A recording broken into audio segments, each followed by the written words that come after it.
अब हमारे पास फैक्टर का वैल्यू आ गया है और फैक्टर के वैल्यू को हम पुटअप करते हैं अपने फॉर्मूला में और फिर से चेक करते हैं क्या होगा उसका। तो चलिए, प्रिंसिपल था 10,000 रुपीज़, वो लिख दिया हमने। फिर फैक्टर का वैल्यू आया 1.09 एंड रेस्ट टू है 5 एंड इज इक्वल टू अगर निकालते हैं तो मिलेगा अमाउंट। अब देखिए,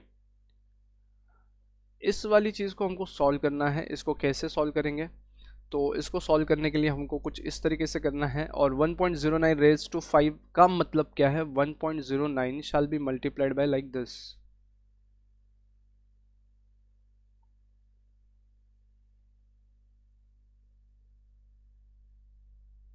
तो खुद से खुद को मल्टीप्लाई करना है 5 टाइम्स एंड मल्टीप्लाइड बाय 10,000। अब इसको सॉल्व करने का तरीका कैलसी पे, एक थोड़ा लेंदी तरीका और जो आपको समझ में आएगा पहले वो तरीका। कैलसी ले लीजिए, 1.09 multiplied bye 1.09 multiplied bye 1.09 multiplied bye 1.09 multiplied bye 1.09। तो ये आ जाएगा आपका इस पूरे चीज़ का वैल्यू जो है, इस ब्रैकेट का वैल्यू अगर पुटअप करना है यहाँ पे तो वो आ जाएगा 1.5386। इतना आ जाएगा। 4 डेसिमल पॉइंट्स तक मैं आंसर लिख रहा हूँ, ठीक है। और इसको अगर सॉल्व कर लेते हैं, मल्टीप्लाइड बाय 10,000 कर लेते हैं, तो ये आपका आ गया 15,386। तो आप पहले का वीडियो जो है आंसर चेक कर लो, क्या सेम आंसर हमको मिला था? यस, देखिए यहाँ पे सेम आंसर हमको मिला था। विद द टाइमलाइन हमको जो आंसर मिला था वो येलो किया है मैंने एकदम लास्ट एंड पे, देखो सेम आंसर फिर से हमको फॉर्मूला में भी मिला है। तो टाइमलाइन एंड फॉर्मूला दोनों का सिंक हो गया रहेगा आई होप। तो ओपनिंग बैलेंस, इंटरेस्ट पे इंटरेस्ट, ये सारे कंसेप्ट आपको ध्यान में आ गए रहेंगे। ये रहा आपका फॉर्मूला से सॉल्व किया हमने, ये मिला आपको अमाउंट और इसमें इंटरेस्ट का जो वैल्यू है वो है 5386। डन। फिर से इसी क्वेश्चन के कुछ चीज़ों को हाईलाइट कर लेते हैं। जो पिंक कलर का बॉक्स मैंने करके रखा है यहाँ पे, जो पिंक कलर का बॉक्स करके रखा है ना, इसको हम बोलेंगे फ्यूचर वैल्यू फैक्टर।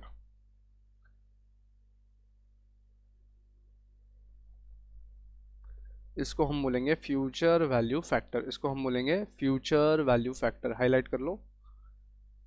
देखो 1.09 इज फैक्टर, 1.09 को हमने बोला फैक्टर और 1.09 रेस टू 5 इसको बोला फ्यूचर वैल्यू फैक्टर। चलिए फिर से ध्यान देते हैं। हमारा जो फॉर्मूला था वो कुछ इस तरीके से था, P 1 plus R upon 100 raise to n is equal to amount.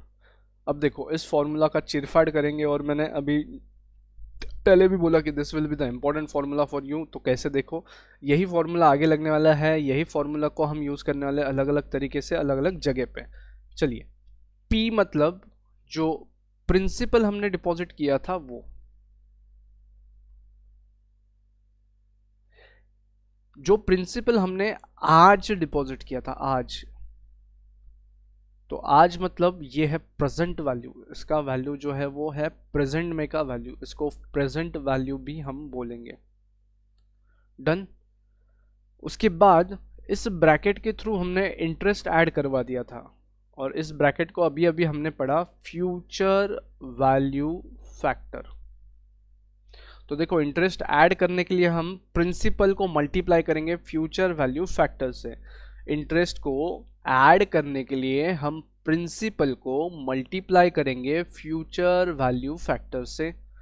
तो उसके बाद जो अमाउंट मिलेगा वो आपको मिलने वाला है फ्यूचर में। कब मिलने वाला है? फ्यूचर में, भविष्य में। तो इसको फ्यूचर वैल्यू भी कहते हैं। इसको क्या कहते हैं? Future value. नोट कर लीजिए इन सब चीज़ों को, इंपॉर्टेंट मार्क करिए। तो देखो principal, present value, present value को मल्टीप्लाई कर दीजिए फ्यूचर वैल्यू फैक्टर से तो आपको मिल जाता है future value factor, future value मिल जाता है। तो ये अलग कुछ नहीं किया, जो कंपाउंड इंटरेस्ट का फॉर्मूला है उसी को अलग तरीके से लिखा है। और फिर से एक बार लिख के बता देता हूँ इस फॉर्मूला को। तो present value multiplied by future value factor R% and N period and is equal to future value. Done. ये पूरा लॉजिक और ये वाला जो कंपाउंड इंटरेस्ट का फॉर्मूला है, इसी को इस तरीके से भी हम लिख सकते हैं।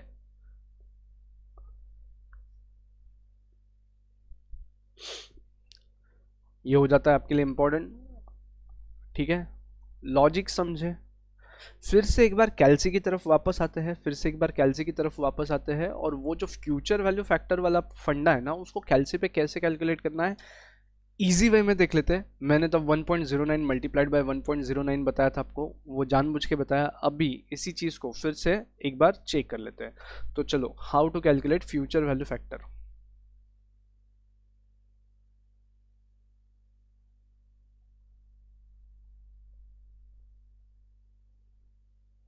से आर कितना है आपका 9% पर एनम और एन है 5, तो आपका फैक्टर कितना हो जाता है 1.09 एंड ये हो गया आपका future value factor.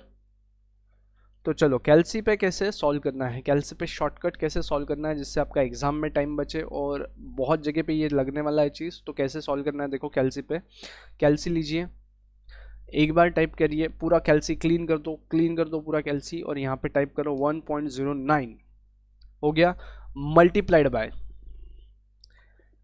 Is equal to, एक बार तो यहाँ पे आपको स्क्वायर मिलेगा, एक बार जब इज इक्वल टू दबाया, अब फिर से इज इक्वल टू दबाया तो क्यूब मिलेगा, फिर से इज इक्वल टू दबाओगे तो फोर्थ पावर मिलेगा, और फिर से इज इक्वल टू दबाओगे तो फिफ्थ पावर मिल जाएगा, जो कि आपका आना चाहिए 1.53862।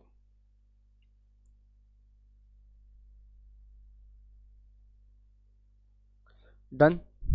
देखिए फिर से एक बार कैल्सी पे 1.09 मल्टीप्लाइड बाय, अब डायरेक्टली इज इक्वल टू का बटन दबाना है और अलग कुछ नहीं करना। 1.09 multiplied by is equal to, मतलब 1.09 मल्टीप्लाइड बाय 1.09 आप कर रहे हो, तो कैल्सी पे 1.09 multiplied by is equal to is equal to is equal to is equal to आ गया 1.5386। अब नोट करने वाली बातें क्या है, जब पावर आपका 5 था तो आपको 4 बार इज इक्वल टू करना पड़ा, 4 टाइम्स इक्वल टू प्रेस किया।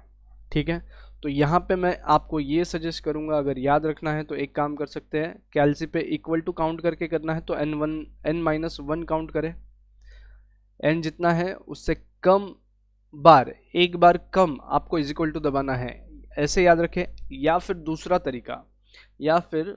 तरीका आपके कैल्सी पे स्टेप नंबर देखिए, आप एक बार कैल्सी पे जो है ना स्टेप नंबर n+1 आ जाएगा, मतलब स्टेप नंबर 6 पे आपका ये आंसर दिखाई देगा। देखिए आपका कैल्सी जो है वहाँ पे स्टेप नंबर 6 दिखाई दे रहा रहेगा। क्लियर? तो either of the thing you should remember, I will suggest आप स्टेप नंबर याद रखें, ये वाला तरीका याद रखें। ये रहा कैल्सी पे future value factor. I hope ये क्लियर है, यहाँ तक का चीज़ क्लियर है, उम्मीद करते हैं यहाँ तक की चीज़ें क्लियर है आपको।